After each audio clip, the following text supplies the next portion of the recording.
तो गाइस मैं हूं अंकित और आप दिख रहे हैं रेसलिंग फैंस नेटवर्क। तो भाई फ्राइडे नाइट स्मैकडाउन खत्म हो चुका है एंड ये वीडियो मैं बिल्कुल अर्ली मॉर्निंग ही शूट कर रहा हूं बिकॉज काफी सारी बातें हैं रोमन पंक रॉलिंस के सेगमेंट से रिलेटेड। इनका सेगमेंट आपको कैसा लगा आप कमेंट करके बताना बिकॉज ये वीडियो थोड़ी सी खतरनाक होने वाली है। डिस्क्लेमर है भाई कि ये वाली जो वीडियो है वो होने वाली है सिर्फ मेरे ओपिनियंस के ऊपर, सिर्फ मेरे एंड अभी जैसा मैं फील करता हूँ। हो सकता है अगले हफ्ते मैं अलग फील करूँ, शायद उसके अगले हफ्ते और अलग फील करूँ। तो ये अभी स्मैकडाउन देखने के बाद मैं फट से इसलिए शूट कर रहा हूँ ताकि जो भी मैं फील कर रहा हूँ बिल्कुल अनफिल्टर्ड आपके सामने रखूं, वरना सुबह उठ के रिकॉर्ड करूंगा तो हो सकता है भाई कि वर्ड्स चेंज हो जाए एंड ओपिनियंस भी चेंज हो जाए। अब ऐसे में ये सेगमेंट कैसा लगा आप तो कमेंट करके बताना। इस सेगमेंट में हुआ क्या पहले मैं आपको वो बताता हूँ वर्ड टू वर्ड, उसके बाद आते हैं हम लोग अपने ओपिनियंस पे जो कि आई थिंक ज़्यादा इंपॉर्टेंट है। आज होता कुछ ऐसा है कि रोमन रेंस आते हैं, पहले कॉन्ट्रैक्ट साइन करते हैं, फट से ऐसा लगता है कि रोमन जल्दबाजी में है कहीं जाने के लिए। इसके बाद सेथ रॉलिंस की एंट्री होती है, सेथ रॉलिंस आता है एंड उसके बाद रोमन के साथ एक छोटी सी प्रोमो बैटल होती है। यहाँ पे सेथ रॉलिंस कह रहे होते हैं कि कैसे इन्होंने हमेशा रोमन की हेल्प की ऐसा ऐसा करके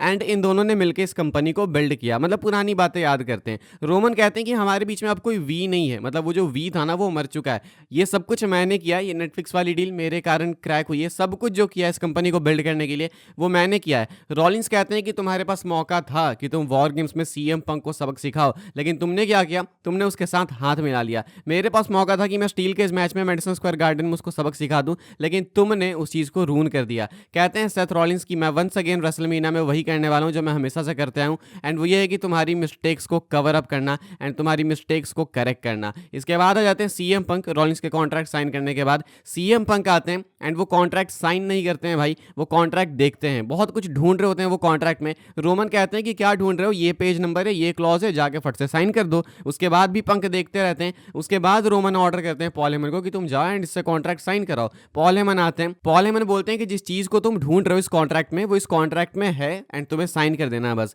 सीएम पंक साइन कर देते हैं। क्या था कॉन्ट्रैक्ट में, कॉन्ट्रैक्ट में ये था, पॉल हेमन बताते हैं कि CM Punk WrestleMania main event करेगा। पॉइंट टू बी नोटेड, यहाँ पे नाइट्स मेंशन नहीं की गई है, आपको ट्वीट्स दिख जाएंगे, अलग अलग पोस्ट दिख जाएगी जहां पे कहा जा रहा है कि नाइट वन मेन इवेंट करेगा, नाइट वन करेगा, लेकिन यहाँ पे स्पेसिफाई नहीं किया गया था इस सेगमेंट में कि नाइट वन है या फिर नाइट टू है। यहाँ पे बस कहा गया था कि तुम रेसलमेनिया को क्लोज करोगे। मेरे से अगर तुम आगे किसी भी दिन पूछोगे कि रेसलमेनिया को क्लोज करने का मतलब क्या होता है, तो मतलब यही होता है भाई कि WrestleMania night two main event करना, सिंपल एज दैट। क्लोज करने का मतलब कि शटर डाउन करना। नाइट वन खत्म होने के बाद शटर डाउन नहीं होता है, नाइट टू वापस से चालू हो जाता है। नाइट टू खत्म होने के बाद शो एक्चुअली में क्लोज होता है। तो यहाँ पे नाइट स्पेसिफाई नहीं करी गई है, still night one main event कर सकते हैं, लेकिन ये जो इधर इधर आपको पोस्ट देखने को मिलेगी कि नाइट वन मेन इवेंट करेंगे ये वो, ऐसा डब्ल्यूडब्ल्यूई ने या पॉल हेमन ने या सीएम पंक ने खुद से नहीं बोला है, ये बस लोग पता नहीं खुद से कैसे पोस्ट कर रहे हैं। हालांकि मुझे लगता है नाइट वन ही मेन इवेंट करेंगे, लेकिन इसके बावजूद ये चीज़ कंफर्म नहीं हुई है, बस कहा गया है कि रेसलमेनिया को क्लोज करेंगे। तो ये एक डाउट वाली चीज़ है, इसको लेकर मैं आपको आगे अपडेट्स वीडियो में और बातें बताऊंगा। फिलहाल सीएम पंक आंख से भाई अपने आंसू वगैरह निकालने लगता है, एक्चुअल काफ़ी इमोशनल हो गए थे रियल में,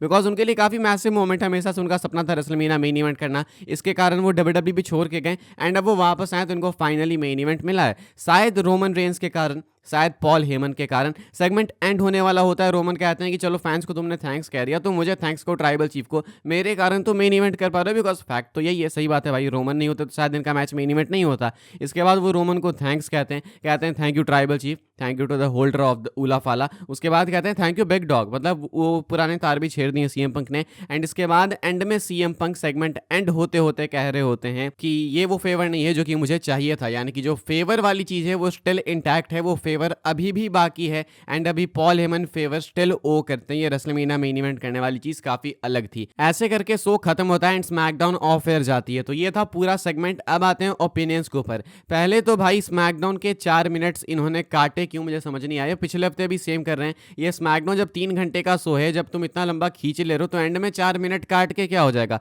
एंड के 4 मिनट काटे, ये सेगमेंट छोटा हो गया। एंड अब मैं आपको जो डाटा बताने वाला हूँ वो सुन के आपका दिमाग हिल जाने वाला है। इस सेगमेंट को डब्ल्यूडब्ल्यूई ने पूरा रून कैसे करा, एंड सिर्फ डब्ल्यूडब्ल्यूई ने नहीं, डब्ल्यूडब्ल्यूई की काफी कम गलती है, क्राउड ने कैसे इस सेगमेंट को रून करा वो जरा देखते हैं। एग्जैक्ट डाटा मैंने निकाला भाई सेगमेंट से। इस सेगमेंट को 2-3 बार मैंने वापस से देखा ताकि मैं आपको एग्जैक्ट डिटेल दे सकूं एंड मैं आपको रन टाइम बताने वाला हूं इस पूरे सेगमेंट का एंड कितना वाहियात ये सेगमेंट गया डिस्ट्रीब्यूशन के हिसाब से। 22 मिनट 59 सेकंड का ये टोटल सेगमेंट था, यानी 22 मिनट्स 59 सेकंड्स, जिसमें से कि जो टोटल एंट्रेंस टाइम है तीनों सुपरस्टार की अगर हम काउंट करें तो वो है 8 मिनट एंड 42 सेकंड्स, यानी 8 मिनट 42 सेकंड, जिसमें से कि रोमन रेंस ने अपने एंट्रेंस में लिए हैं 5 मिनट 13 सेकंड्स, सीएम पंक ने अपने एंट्रेंस में लिए हैं 1 minute 42 second and Seth Rollins ने लिए हैं अपने एंट्रेंस में 1 मिनट 47 सेकंड। ये टोटल काउंट करें तो 8 मिनट 42 सेकंड होता है। क्राउड ने इस सेगमेंट को पूरा रून कर दिया है। सेगमेंट मात्र 22 मिनट का था, 22 मिनट 59 सेकंड का, जिसमें से कि क्राउड ने वाहियात चैंट्स लगा के 5 मिनट 32 सेकंड लिए हैं। मैं वाहियात इसलिए बोल रहा हूँ बिकॉज इन चैंट्स के कारण सेगमेंट छोटा हो गया एंड प्रोमो हमें देखने को नहीं मिला एंड डब्ल्यूडब्ल्यू ने फालतू टाइम वेस्ट करा इसके चक्कर में एंड क्राउड ने टाइम वेस्ट किया। 5 मिनट 32 सेकंड सिर्फ क्राउड के चैंट्स लगे हैं 22 मिनट 59 सेकंड के टोटल सेगमेंट में, जिसमें से कि रोमन रेंस के लिए 2 मिनट 57 सेकंड के चैंट्स थे, सेथ रॉलिंस के लिए 48 सेकंड्स के चैंट थे एंड सीएम पंक के लिए 47 सेकंड्स के चैंट्स थे। ठीक है, तो जो टोटल वेस्ट ऑफ टाइम था भाई वो 22 मिनट 59 सेकंड के सेगमेंट में से 14 मिनट 14 सेकंड का था। एक्चुअल जो अब सेगमेंट है 22 मिनट 59 सेकंड से सिर्फ 8 मिनट 45 सेकंड का बच गया। तो जो टोटल रन टाइम दिया गया था इस सेगमेंट को वो था 22 मिनट 59 सेकंड का एंड जो मीनिंगफुल चीज हुई, वर्ड जो निकले मुंह से वो सिर्फ 8 मिनट 45 सेकंड निकले, इसके अलावा कुछ नहीं था। क्राउड ने भाई 5 मिनट 32 सेकंड लिए। ये उस टाइम आप कर रहे हो भाई जब आप एंड में 4 मिनट काटने वालो। शो खत्म हो रहा था भाई, वो रोमन बोल ही रहे थे, उसी में एग्जीक्यूटिव प्रोड्यूसर वाला टैग डाल दिया इन्होंने भाई कि ये ट्रिपल एच, ये ली फिटिंग, शो खत्म होने जा रहा, अगले हफ्ते हम यहाँ से होंगे। 4 मिनट पहले शो खत्म हुआ, उससे पहले इन्होंने ये डाल दिया। एक तो बिजनेस को ऐसे एक्सपोज किया है कि ये देखो प्रोड्यूसर है, हमने प्रोड्यूस किया, ये हम स्क्रिप्ट बनाते हैं ऐसे ऐसे। ऊपर से कॉन्ट्रैक्ट की बात करें तो आखिर ये जो रेसलमेनिया मेन इवेंट करने की बात हुई है, ये पॉल हेमन कैसे अरेंज कर रहे हैं भाई। अगर ये चीज़ ट्रिपल एच करते तो मैं समझता कि हाँ चलो ट्रिपल एच ने इनको मेन इवेंट दिया। क्या पॉल हेमन के पास पावर से कि वो कॉन्ट्रैक्ट बना ले? क्या पॉल हेमन के पास पावर से कि वो किसी को भी मेन इवेंट करा दे रेसलमेनिया? क्योंकि भले तुम कितना भी हेट करो जे उसो गुंथर का, मैं भी चाहता हूँ कि इनका मैच मेन इवेंट करे टू बी ऑनेस्ट, लेकिन लॉजिक की बात करें तो जे उसो रंबल विनर है, वो नाइट 1 यानी तो नाइट 2 मेन इवेंट करना डिजर्व करते हैं, उनका बनता है रूल्स के अकॉर्डिंग।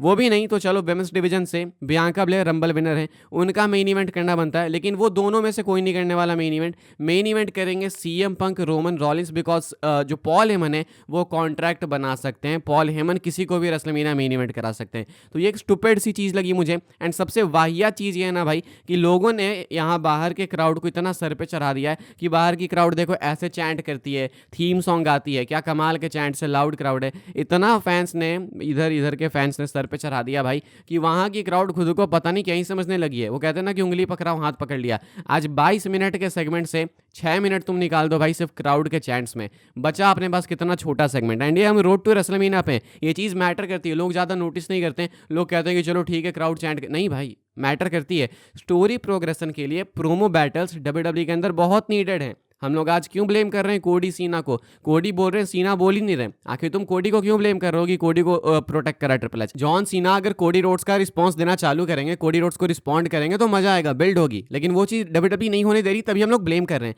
ये सेम चीज़ यहाँ पे है भाई। प्रोमो बैटल्स तुम लंबी रखोगे तब तो स्टोरी बिल्ड होगी ना। पिछले हफ्ते तो आपने ब्रॉल चलो करा ही दिया ऑलरेडी, ब्रॉल पहले हो गया, उसके बाद प्रोमो हो रहा है, लेकिन वो भी माफ़ कर देते हैं। तो प्रोमो भी अगर हो रहा है भाई, अगर 23 मिनट का पूरा इनको रन टाइम आपने दिया है 22 मिनट 59 सेकंड का, तो उसको पूरा कराओ ना भाई। 8 मिनट क्या होता है भाई, 22 मिनट में से 8 मिनट, टोटल 3 घंटे के शो में इनको यानी अपनी मेन फ्यूड को, मेन स्टोरी को 8 मिनट्स मिले हैं। अब बस मैं ये कहना चाहता हूँ कि कितना इन्होंने टाइम वेस्ट किया। एंट्रेंस तो चलो स्टिल एक काफ़ी इंपॉर्टेंट पार्ट है रेसलिंग का, लेकिन अगर तुमको पता है कि अगर एंट्रेंस इतनी लंबी लंबी होने वाली है तो इनको आखिरी के 40 मिनट दो। अगर तुम इतना टाइम वेस्ट करने वाले थे, एंट्रेंस में इतना टाइम लेने वाले थे, तो इनको भाई एक्स्ट्रा टाइम दे दो, पहले ही दे दो। वो भी नहीं कर सकते तो पता नहीं क्या चक्कर है, लेकिन मुझे लगता है कि जितना ये सेगमेंट था नहीं मैसिव, उतना इसको हाइप किया गया। एंड दूसरी चीज़ ये है भाई कि जितना इसको टाइम मिलना चाहिए था उतना अगेन इसको नहीं मिला। एंड जितना मिला भी 23 मिनट, उसमें से भी क्राउड ने इसको रून कर दिया फालतू चैंट्स, अननेसेसरी चैंट्स लगा के। प्रोमो के बीच में चैंट्स लग रहे हैं, सेथ रॉलिंस बोल रहे हैं भाई, उधर रोमन बोल रहे हैं, बीच में से डिस्ट्रैक्टिंग चैंट्स आ रहे हैं। कोई भी प्रोमो सेगमेंट आइकॉनिक तब बनता है जब वहां पे होती है डेड साइलेंस, लोग गौर से सुन रहे होते हैं, कैमरा पैन एंड जूम होता है, सुपरस्टार्स पे फेशियल एक्सप्रेशंस आते हैं, लेकिन यहाँ पे क्राउड पीछे से रोमन रेंस गा रही है, उधर से सीएम पंक चिल्ला रही है, एंड ये दोनों बोलते जा रहे हैं। तो हम सुने किसको, क्राउड को सुने या प्रोमो सुने? रोमन रेंस कई बार बीच में कोशिश कर रहे थे भाई कि वो रोकें, क्राउड को कंट्रोल करें, लेकिन क्राउड अपने में लगी है गाना गाने, बिकॉज उनको ट्विटर पे वायरल होना है, उनको अपनी क्लिप्स वायरल करानी है कि अरे देखो ये लंदन की क्राउड है, ये ऐसे गा रही है, ये फ्रांस की क्राउड है, ये ऐसे गा रही है, बोलोनिया की क्राउड है, ये ऐसे गा रही है। ये तो भाई रेसलिंग रून कर दिया। फिर तुमने क्राउड को रिंग में बुला लो, क्राउड से ही सेगमेंट करा दो, बिकॉज मुझे लगता है 23 मिनट के सेगमेंट में जब क्राउड वगैरह ने मिला के 8 मिनट 14 मिनट ले ही लिए हैं, तो फिर क्राउड ही ज़्यादा मैटर करती है। I think WrestleMania main event crowd को ही करना चाहिए।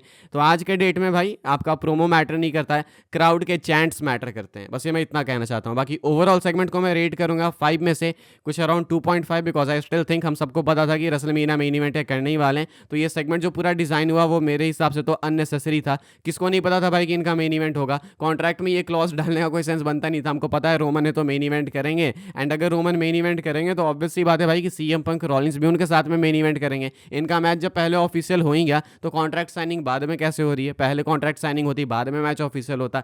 तो ये सारी चीज़ें हैं जो कि डब्ल्यूडब्ल्यू बहुत पहले से भी करते आ रही है, इस पर हम ज़्यादा दिमाग नहीं खपाएंगे। लेकिन मेरे अकॉर्डिंग इस सेगमेंट में काफ़ी सारे फ्लॉज थे जो कि हम ज़्यादा नहीं डिस्कस करेंगे, बिकॉज ये रेसलमेनिया की बिल्ड ही ओवरऑल फ्लॉज से भरी हुई है। आई एम सॉरी भाई अगर मैं नेगेटिव साउंड कर रहा हूँ, तो इसलिए मैंने पहले बोला वीडियो के स्टार्टिंग में कि मेरे ओपिनियन शायद अगले हफ्ते चेंज हो जाएंगे, यानी तो उसके अगले हफ्ते चेंज हो जाएंगे। लेकिन अभी ये मेरे ओपिनियंस एंड मैं इसको अभी रिकॉर्ड करके ही जाने चाहता था, वीडियो बना के सोने। मैं नहीं चाहता कि सुबह उठूँ एंड ओपिनियंस मेरे चेंज हो जाए ऐसा कुछ देख के। ये है मेरे बिल्कुल रॉ ओपिनियंस एंड मैंने अनफिल्टर्ड आपको बता दिया। हो सकता है अगले हफ्ते मैं बहुत खुश हो जाऊँ इनके सेगमेंट से, लेकिन अभी के अकॉर्डिंग जो मेरा मेजर कंसर्न है वो ये है कि क्राउड को चुप कराओ भाई। नीडेड है क्राउड रिएक्शंस, जरूरी है, लेकिन आज से पहले भी हमें आइकॉनिक क्राउड रिएक्शंस मिले हैं। कई बार ना बोल के भी काफ़ी कुछ बोला जा सकता है। अंडरटेकर की रेसलमेनिया स्ट्रीक टूटी थी तो लोग अंडरटेकर अंडरटेकर तुरंत नहीं चिल्लाने लगे थे, लोग चुप थे, शॉक को एब्जॉर्ब कर रहे थे। उसके बाद जब शो ऑफ एयर जाने लगा था तब लोग अंडरटेकर को ट्रिब्यूट देते हैं। तो हर चीज़ का एक समय होता है, ये नहीं कि सुपरस्टार बोल रहा है आप साथ में चिल्ला रहे हो। तो भाई वॉट चैंट्स में एंड इन चैंट्स में कोई अंतर ही नहीं है, बिकॉज वॉट चैंट्स भी इंटरप्ट करते हैं एंड ये वाले चैंट्स भी इंटरप्ट ही करते हैं। दैट्स इट भाई, मिलूंगा आपसे अपडेट्स वाली वीडियो में। वीडियो को लाइक कर सकते हैं अगर आपको पसंद आए ओपिनियंस में, तो शेयर कर सकते हैं एंड सब्सक्राइब कर सकते हैं चैनल को। रेसलमेनिया सीजन है, lots of things are going on, तो बिल्कुल एक्टिव रहना भाई। एंड मिलूंगा मैं आपसे अगले वीडियो में, तब तक के लिए goodbye, thanks for watching.